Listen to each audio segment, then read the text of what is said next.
Oh, I did not know that. Yeah.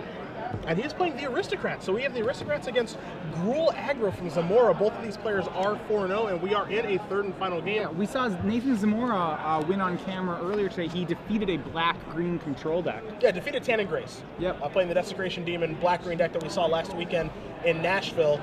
We cut into this game. Again, game number 3 here of Zamora versus Minard, red-green versus the Aristocrats. You take a look at the board state. We've got a Burning Emissary with a Volcanic Strength and a Boros Reckoner that are sideways, and you have an Obsidian, Ghost Council, and a Cartel Aristocrat on Minard's side, so it feels like, to me, a little bit of stabilization here. Well, there is a Blood Crypt in play, so you can put stabilization in a little bit of quotes, because the Emissary is unblockable. But I would say that the 12 there by Darin, that's the important part. Yeah. So he's going to come in for 7. He's going to knock Zamora down to 9. He's going to blink out Obsidian, and I caught a glimpse of Darin's hand. He has 2 lands in his hand, so he has nothing of relevance. And now if you're Minard, I think you're hoping, please don't have a 4th land or Hellrider, whatever it's going to be. Yeah, it looks like Zamora does not, he's waiting on a 4th land or a green source. I think he has a Flinthoof Boar in hand that is possibly. Hard to tell, that's stranded. He does have another Reckoner at the very least. That's important. It's very important.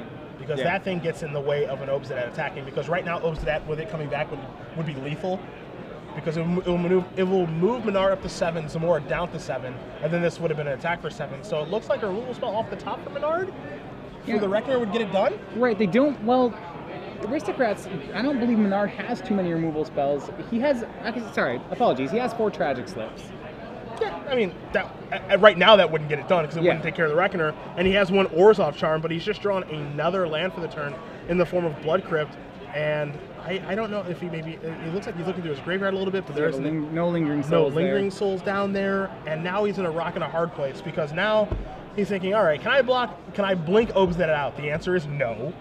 No, the problem is it's very hard to fight Reckoner without taking damage. So it's like one of Nathan's creatures is unblockable, it's a 4, and there's no way to block 2 Reckoners and not take 3. Yep. So I think he, as long as Zamora remembers to turn the whole team sideways, he should get it. Yeah, and Minard shows him his hand of 3 lands, and he's going to draw another one along with running Nighthawks, and we're not ever going to make it to that point. So Nathan Zamora is going to move on to 5-0.